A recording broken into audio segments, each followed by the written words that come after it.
6 ऋतूंचे 6 सोहळे बघुनी भान हरावे.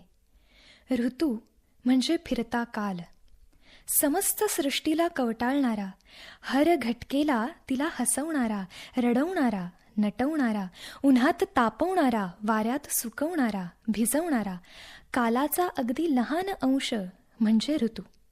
फिरून फिरून येणारा, सृजनशील.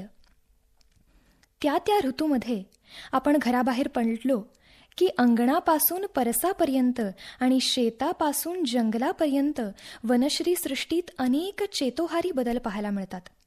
सुंदर फुले फळे, कोवळी पालवी, पक्ष्यांच्या प्रणयी ललकार्या धारण करणारा रूपरस गंधमय वसंत, संथ भावगंभीर ग्रीष्म, धुंदकुंद वातावरणाचा, जलबिंदूतून सूर्याच्या सप्तरंगांचं अभिनव दर्शन देणारा वर्षा ऋतू, शेवंतीच्या फुलांची पायघडी घालणारा शरद, छायाप्रकाश, स्तब्धता आणि नाद यांचा चमत्कारिक त्रिवेणी संगम घडवणारा, गात्रांना शांतविणारा हेमंत आणि या हेमंत ऋतूनंतर अवतरतो शिशिर.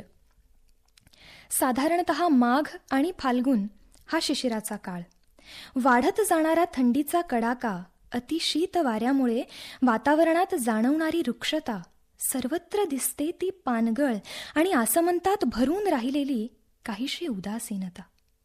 उदासवाणा शिशिर, उदासवाणा शिशिर ऋतू ये, पाने पिवळी पडतात, सोसाट्याच्या वाऱ्यासंगे झरझर झरझर गळतात. झडून पाने झाडे सगळी केविलवाणी दिसतात, दिसे तयांच्या बुंध्यापाशी पिकल्या पानांची रास. गोठविणाऱ्या शिशिर ऋतूने झाडे निष्पर्ण होतात.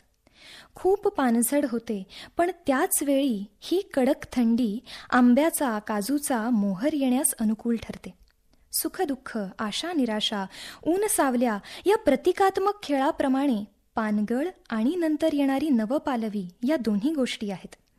पानगळीचा सगळ्यात मोठा फायदा म्हणजे अन्नद्रव्यांची साठवण आणि वसंत ऋतूमध्ये सुरू होणाऱ्या फुलांचा बहर आणि पर्यायाने फळधारणा हा आहे. वसंत येण्याआधी पानझड व्हावी लागते आणि त्याचसाठी शिशिराचंही आगमन महत्वाचं. वर्षाकालची ती हिरवी हिरवी दुलई मनश्चक्षूंसमोरून जातच नसताना अलगूजपणे पिवळतीकडे कधी जाते हेच कळत नाही. ही तर खरी शिशिराची कमाल. ओलसर पावसाळा, दाहक उन्हाळा यापेक्षा हा गोड गुलाबी थंडीचा हिवाळा त्याच्या गुणवैशिष्ट्यामुळे सगळ्यांनाच आवडतो. लोभसवाणा वाटतो, प्रसन्नमय भासतो. हिवाळ्यात निसर्ग सौंदर्याने सृष्टी खुलते. इथं मला आठवते ती हिवाळ्यातील माघ महिन्याच्या एका पहाटेचं वर्णन केलेली मर्ढेकरांची कविता. मुंबई शहराचं वर्णन केलंय. न्हालेल्या जणू गर्भवतीच्या सोज्वळ मोहकतेने बंदर, मुंबापुरीचे उजळीत येई माघामधली प्रभात सुंदर. सचेतनांचा हुरूप शीतल, अचेतनांचा वास कोवळा, हवेत जाती मिसळून दोन्ही, पितात सारे गोड हिवाळा. खरंच चेतन अचेतन सृष्टीत या हिवाळ्यामुळे एक प्रकारचं चैतन्य निर्माण झालेलं असतं. दवबिंदूंच्या थेंबावर चमचमणारी सूर्यकिरणं अंगावर घेत धुक्यात हरवलेल्या निसर्गाचा शोध घेताना मन अगदी मोहरून येतं. धुक्याच्या शालीत लपेटलेली गावं, शहरं, डोंगर दऱ्या अलगद धुक्याबाहेर येतात तेव्हा ते जागेपण फक्त न्याहाळायचं. अत्यंत उत्साहपूर्ण वातावरण असतं. दिवस लवकर मावळतो आणि रात्रही मोठी व्हायला लागते. सुटले माघामधले वारे, गोठले हिमाद्रीत गंगाजल सारे. माघातला गार वारा असा काही परिणाम साधतो की जून पानं गळू लागताच पाहता पाहता वृक्षराजींचा तो उभा पर्णसांभार अलगदपणे खाली येतो आणि तोच वारा, तीच सळसळ पुढं पुढं सरकावत राहतो. हलके हलके हलके गळते तरुचे पानन पानबाई, पान झडीतया ऐकून घ्या ग शिशिर ऋतूचं गानबाई. सकाळची उन्हे वाढीस लागतात, पण झाडांच्या सावल्या पाने गळतीस लागल्यामुळे पूर्वीसारख्या भरदार नसतात. हवा कुंद धुंद असते. धुक्याचा रंग सर्वत्र भरून राहिलेला असतो. झाडाच्या उघड्या बोडक्या फांद्या, पानांचे तपकिरी पिवळ्या छटांचे विशीर्ण रंग, तो भकास सुकेपणा, एक प्रकारचा चमत्कारिक अस्ताव्यस्तपणा या ऋतूमध्ये तुम्हाला दिसेल. तरी पण थंड वातावरणामुळे आणि उन्हं विशेष आल्हादकारक वाटू लागल्यामुळे एकंदर देखावा उदास वाटत नाही हे मात्र खरं. आणि त्यातूनच फुललेला पळस, प्रफुल्ल पळसाचे भगव्या फुलांचे तुरे, त्या करंजीच्या आकाराच्या तपकिरी मखमली परकर नेसून बसलेल्या सुंदर कळ्या मन ओढून घेतात, उदासीनता घालवतात. कित्येक कवींनी या पळसाला अनेक उपमा दिलेल्या आहेत. गीत गोविंदकार जयदेवांनी युवजन हृदय विदारण नखरुची किं शुकजाले, म्हणजेच तरुण तरुणींच्या मनाला विदीर्ण करणारी मदनाची धारदार नख असं या पळसाला म्हटलेलं आहे. ऋतुसंहारात पळस स्त्री रूपात रेखाटला गेला आहे. कालिदासाने कुमार संभवात या पळस पाकळ्यांना द्वितीयेची चंद्रकोर असं म्हटलेलं आहे.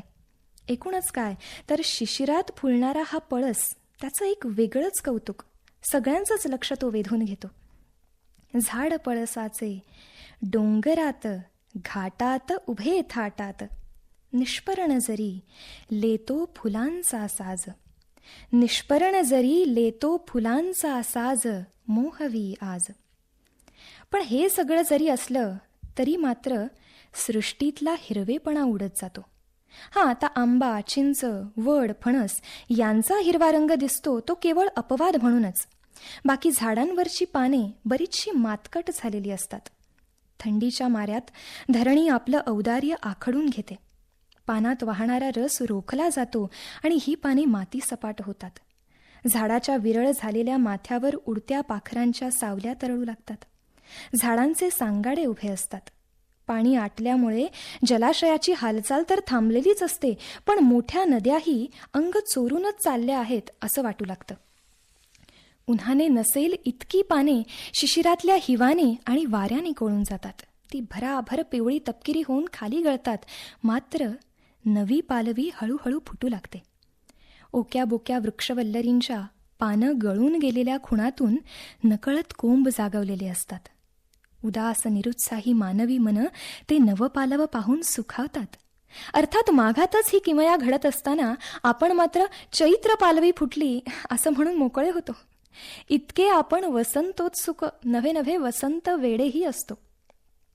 दुर्गा भागवतांनी आपल्या ऋतुचक्र या पुस्तकामध्ये प्रत्येक ऋतूमधलं निसर्ग सौंदर्य, त्यातलं वेगळेपण खूप छान शब्दात मांडलेलं आहे.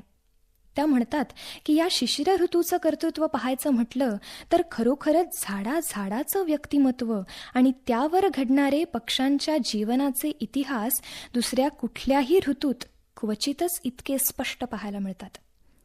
प्रत्येक फांदीची कमान, तिची वळणं किती एकमेकींहून भिन्न दिसतात. किती कमनीयता प्रत्येक डहाळीत भरलेली असते. पानांच्या डौलापेक्षा ओबडधोबड फांद्यांच्या बाकदार आणि नाजूक मुरके घेणाऱ्या आकृत्या पाने अर्धी मुर्धी गळली असतानाच पाहून घ्याव्यात. माघात दृग्गोचर होणारे काट्याकुट्यांचे, उघड्या फांद्यांचे दृश्य मनात अधिक भरते. केव्हा तर या वठलेल्या झाडावरची गेल्या हंगामातील पक्ष्यांनी सोडलेली जुनी घरटी पाहून. जसशी झाडं उघडी होत जातात तसतसा पक्षातला प्रणयोन्माद वाढीस लागतो. वसंत वैभवाशी मिळता असलेला त्यांचा प्रणय, त्यांची गीते आपल्या चटकन लक्षात येतात. वसंताच्या रूपवैभवाचा, नाद ऐश्वर्याचा खजिना पुढे फाल्गुनात खुला होतो. पौषाचे धुके ओसरते. माघातला सुका आणि मुका तपकिरीपणा लयाला लागतो. निसर्गातही आवाजांच्या, रूपांच्या नकला नेहमी चालू असतात. मृगजळे ठिकठिकाणी वाढू लागतात.